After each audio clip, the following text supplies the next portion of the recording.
and welcome back to my channel for a good old-fashioned book haul. Although this might be the last book haul on my channel for quite some time. Looking ahead to the new year, to 2023, and my plans for what I want to film, etc, and what I want to share, I feel like book hauls are going to take a back burner, and that's not entirely because I don't plan on buying books. I probably am going to be cutting back on the number of books I buy just because I have so many I want to read. But it's also just because I only have so much time at the moment for filming, and I want to focus on some other videos that I've been meaning to film for quite some time. Some like ancient reading guides, some video essays, some specifically themed reading vlogs and writing vlogs, and for that reason I feel like I'm not going to be filming a book haul for the next few months at the very least. I don't know exactly how long this will last. It could be the whole of 2023, it could be 4 months, who knows. But this probably is the last one for quite some time. But nonetheless, I'm still super excited for all of these books, and I do love sharing them with you. I do love a book haul to share with you what I have picked up and what I have popped on my shelves of late. So hopefully you will enjoy this last book haul for a little while as much as I am going to enjoy sharing the books with you. Before I do get into the books, however, I want to say a massive thank you to the sponsor of today's video, who are Ana Louisa. So Ana Louisa, if you haven't heard me talk about them before, are a 100% carbon and water neutral jewellery company who specialise in pieces that you're going to have for a lifetime that often are made out of recycled materials, and who I am pretty much adorned in every day these days. I mean, as you can tell right now, look at all of this gorgeous spangle that I am wearing. Ana Louisa made sure that I was kitted out for the Christmas holiday season and that I would be looking my best for Christmas and Hogmanay, and I am so pleased with everything they sent me. It was very, very kind. I really enjoy their products. I think they're such good quality, and I've enjoyed them so much that I actually ended up gifting a few people Ana Louisa pieces this Christmas. The new pieces I'm currently wearing right now are actually 2 new sets of earrings, a necklace and a necklace set, which have stacked together beautifully. So the earrings themselves are quite simple little gold hoops, which are my favourite kind of earrings. I love gold hoops in all their variations, and that's what I love about these, is that they're gold hoops with a little bit of a difference. They've got like a little bit of a unique twist to them. They feel a little bit more interesting, and that goes the same with the little huggies, which are the smaller pair of hoops I wear in my second hole pretty much all the time. I then have on 3 necklaces, which, as I mentioned, are 1 set and 1 individual necklace. So the individual necklace is actually this little portrait of a woman's profile, which is actually a star sign necklace, but it's not my star sign. I'm an Aries, and the reason I picked it up wasn't because it was a star sign, it's because it screamed Sappho to me. This necklace is Sappho in my mind. I then have on 2 lovely necklaces which come in a set, one of which is this slightly shorter chain with lovely little colourful beads dotted around it, which I just think adds such a nice little detail. I love this. I love that it still goes with everything, but it adds a pop of colour because I love me some colour. And then we have a slightly longer chain which comes with a little pearlescent glass bead at the end, which I really, really like. Again, really dainty, but like stacks really nicely if you want a bit more of a statement and a few more chains all in one place. So yeah, I'm in love with everything I'm wearing right now. I feel very glamorous. I think they add a little something something to my all black outfit right now, and I've had a lot of compliments on them, so I did want to share them with you and let you know that if you're interested, Ana Louisa will of course be linked in the description box down below, and you can also click the link and use my code to get a little bit of a discount off of whatever you are planning on purchasing for yourself or others. So with another massive thank you to Ana Louisa for supporting my channel and sponsoring this video, I will now get into the books themselves. Starting with the first book on my pile, these are in no particular order. This book I did pick up for myself, and it is Now Go on Grief and Studio Ghibli by Carol Thomas Smith. I picked this up, I believe, in Golden Hair Books in Edinburgh. Yeah, I'm pretty sure that is where I picked it up. It was definitely one of the smaller bookshops in Edinburgh, because I'd been waiting so anticipatedly for this book to come out, and as soon as I saw it in a bookshop I was like, ah, it's here, I need it.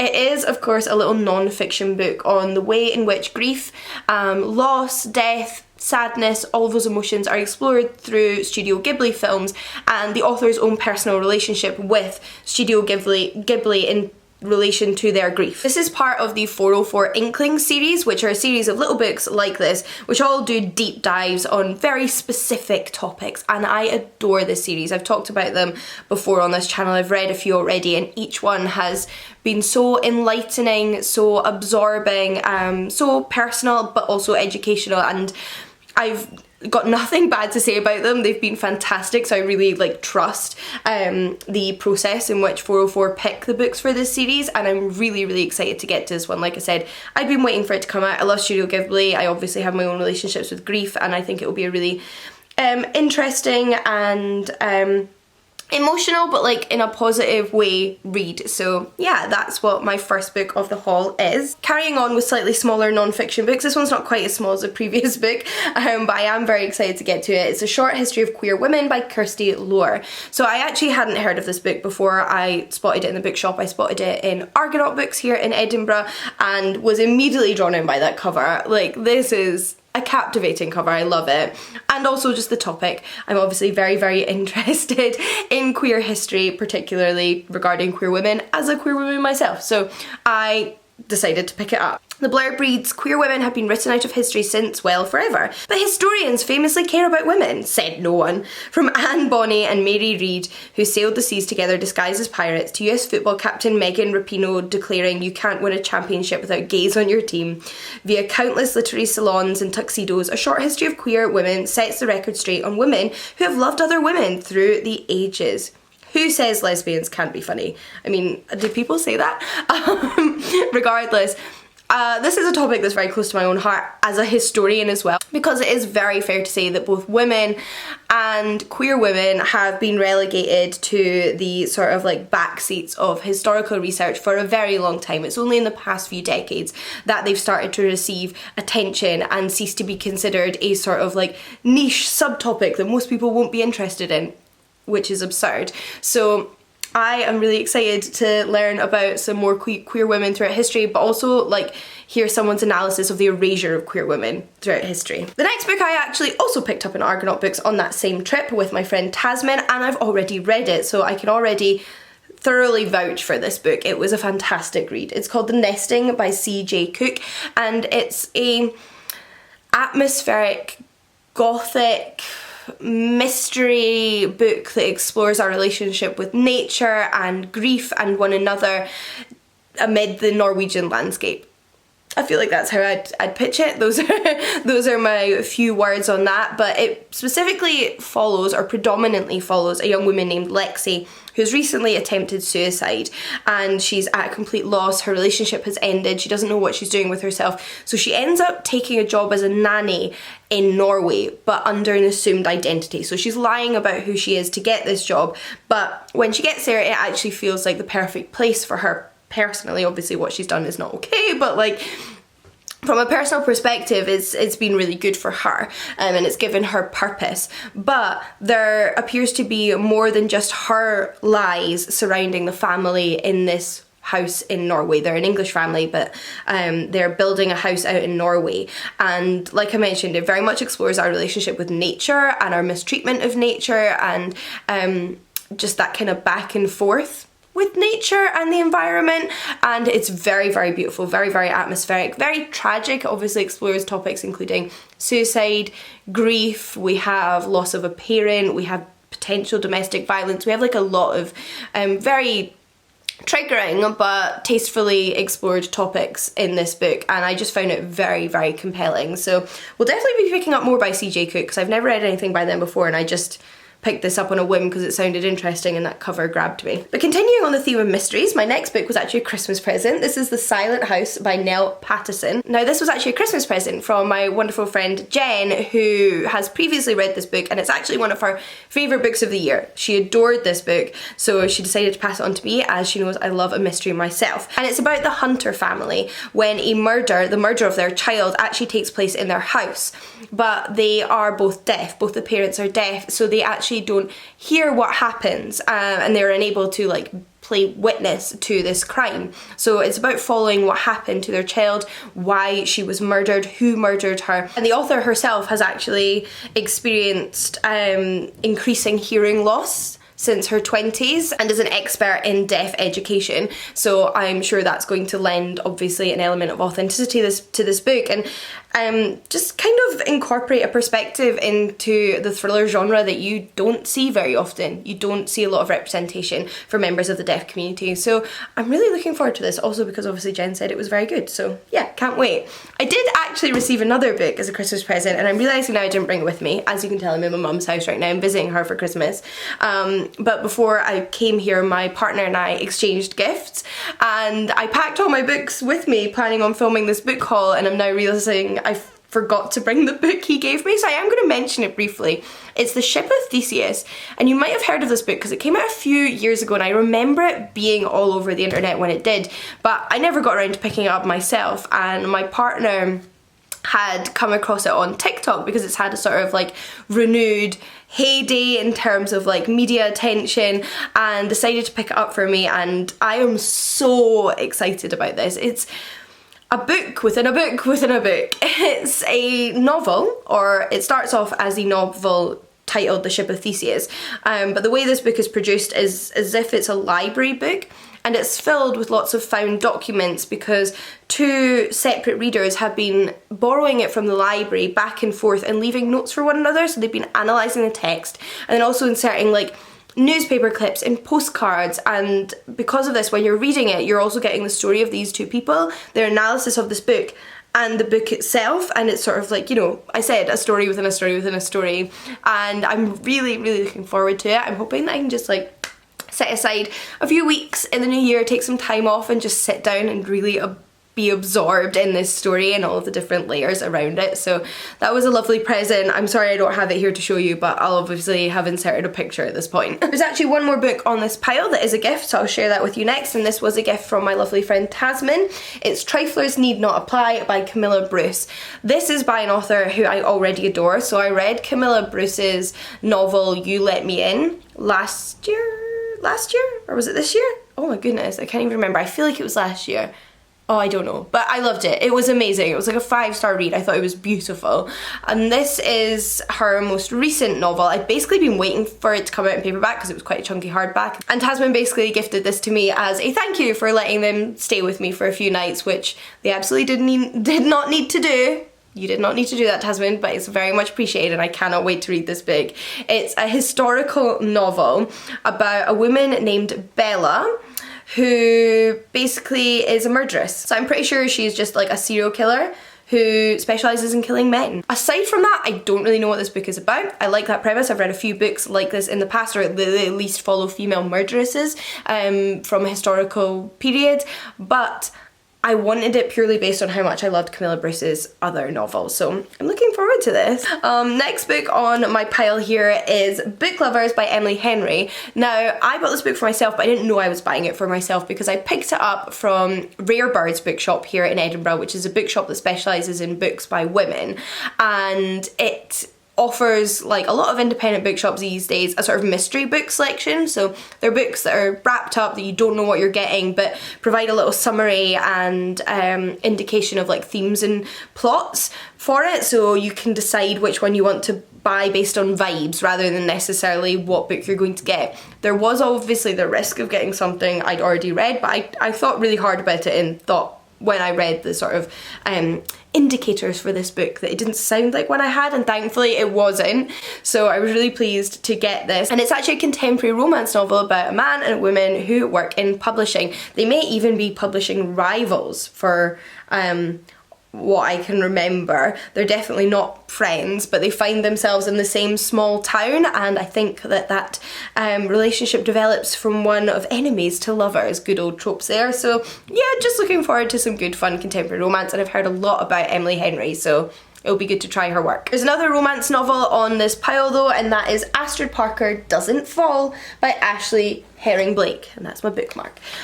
So I picked this up from Lighthouse Books in Edinburgh, and it is a queer romance, but what I really loved about the blurb of this book is that it sounds like such a traditional tropey romance. It's about a woman who inherits a house and wants to turn it into B&B, so she hires a contractor, and her and the contractor end up having some sexual chemistry, which is like the theme of a million romance films and books, but it's always between a man and a woman. But in this instance, both B&B owner and construction manager are women, so we have a sapphic romance that just like fills all the tropes, and that is really nice to see.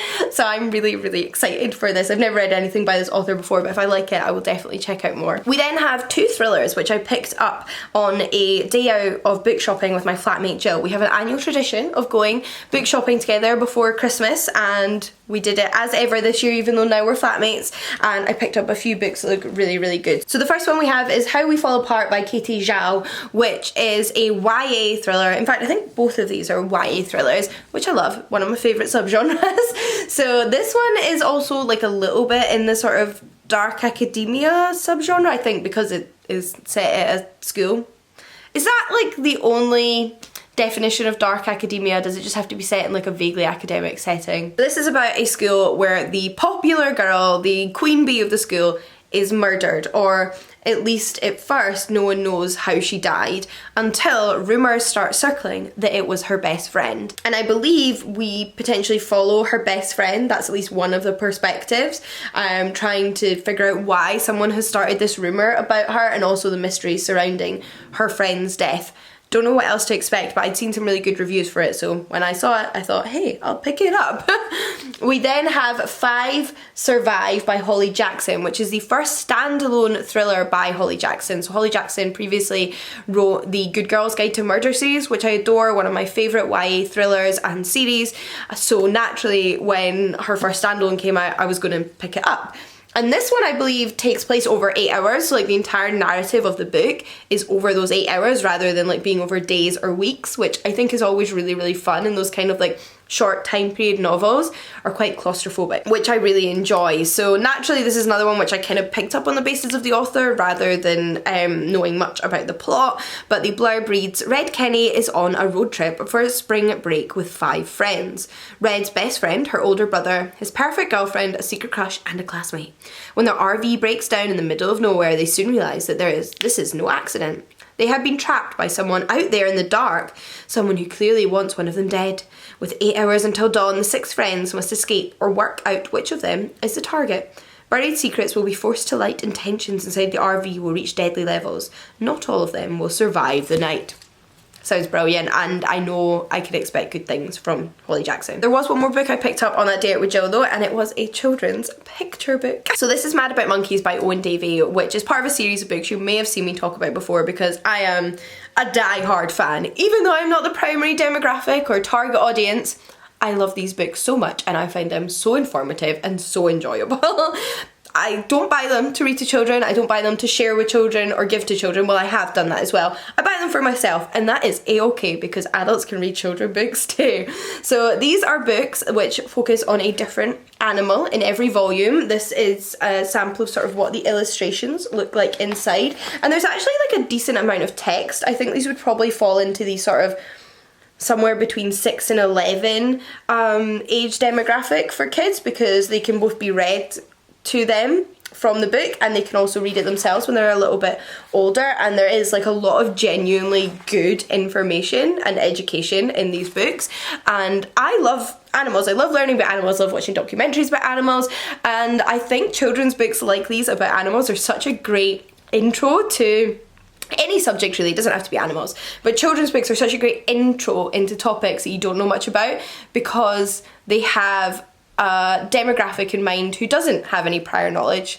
It doesn't expect anything from you as the reader, it just tries to make a topic fun, and adults deserve that too. So I love these. I think they're beautifully illustrated and so interesting. I've read a few of them already. My favourite's Fanatical About Frogs, but So many of them are fantastic. There's a penguin one, a big cats one, an octopus's one, a beetles one, etc. And I didn't own this, so I decided to treat myself and learn a little bit about monkeys. I'll probably read this in the next few days, actually. Another educational book, but one which has an older audience in mind, is We Are All Witches by Mary Kidd. And this is a book all about the different women who were tried and convicted of witchcraft in Scotland. So you might not know, but Scotland, more than any other country in the entirety of Europe, convicted and killed or executed more women of witchcraft. Like, nowhere else did that as much in Europe as Scotland did specifically, which is horrific and horrendous and a dark part of Scotland's history that needs to be talked about, and actually has started to be talked about a little bit more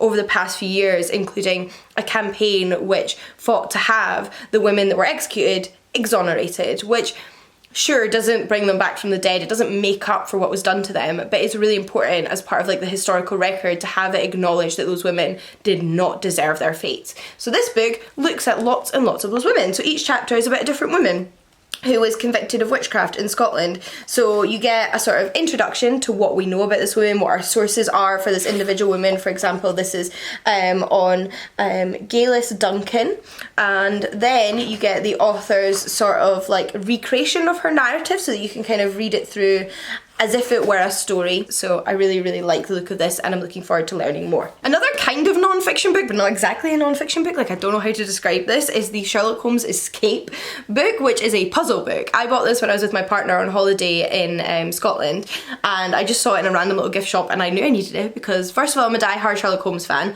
second of all, I love puzzle books. Love puzzles. And on the front, this one actually has a little dial, would we call that, which features the like illustrations from the dancing men. Oh, I'm struggling to turn it right now. Okay, oh there we go. So this turns around and is part of like solving the puzzles inside. It's like a code cracker, and I love that it uses illustrations from the Sherlock Holmes books. You'll recognise these if you've read that story or seen it adapted. And basically, yeah, this is not exactly a book for reading, it's a book for doing, and I cannot wait. I love puzzles, so very excited about this. Next up we have this stunning book, which is Spiritus Mundi, Writings Born from the Occult. And this is an anthology of different writers writing on their experiences of like where their inspiration comes from, and also like the relationship between the art of writing, poetry, essay writing, story writing, and like the occult and the paranormal and the supernatural over the centuries. There's poems in here, there's essays in here, and I believe short stories in here, so like every author has taken a different approach to the topic, and they've basically just been brought together in this very fascinating project. I really, really like the sound of this, and not only that, but one of my best friends in the whole world has a piece in this, Jen, and given how much I know I love Jen's writing, always have done long before we were friends, I am sure that this is going to be an excellent collection full of really interesting pieces that I'm really, really going to enjoy. Then we have two more books, both of which were sent to me by the publishers. The first one is a proof of Atalanta by Jennifer Saint. I am so excited to have a proof copy of this novel. It is of course Jennifer Saint's retelling of the myth of Atalanta, who's one of the few like traditional heroines of ancient Greek mythology. And I say traditional heroines in the sense of like heroes and heroines that, you know, go into battle, who fight mythical beasts, who run through the forest with bow and arrows. There are plenty of like central characters in Greek mythology who are women who do incredibly brave, wonderful, heroic things, but you don't often see them doing the things that are traditionally associated with men, unless it's Atalanta, and I love her and I love her myth, and I'm really, really excited to see more retellings of her story, including Jennifer Saint's, who I know is going to do a fantastic job because she always does.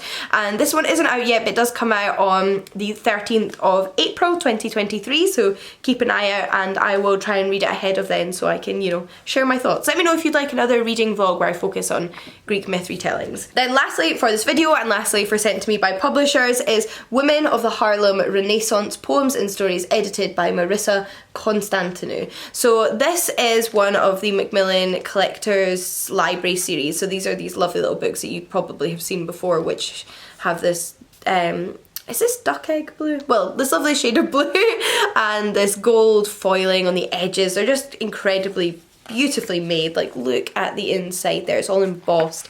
I adore these, and I'm not just saying that because I actually have two in this series coming out next year. No, I loved them before, and you probably heard me say I loved them before, but FYI, I have 2 volumes coming out in this series in May. Hey, self-plug, so they'll be linked in the description box down below. Like, I feel like I'm supposed to plug all my stuff, but it still feels so strange. This, however, is not by me. This is a collection of, I mean, as the title already tells you, poems and stories from women of the Harlem Renaissance. So the Harlem Renaissance refers to a period in time, I believe the sort of 20s and 30s in the United States, when there was a renaissance of art and music and literature by black artists in Harlem, in Manhattan. So it was like one of those hubs of creation, and a community arose out of it, and a lot of art came out of this period that has gone on to like inspire like future music and genres, etc. And like always, women are often not the ones who are the highest billed celebrities of any period in art. So this book specifically brings together some of the women writing from that period, and I'm really looking forward to maybe discovering some new authors I've never read before and could potentially fall in love with. So love these little collections for that reason. But those are all the books I wanted to share with you in this video, and potentially all of the books I'm going to show you for a little while, because like I mentioned, this is probably my last book haul for at least a few months.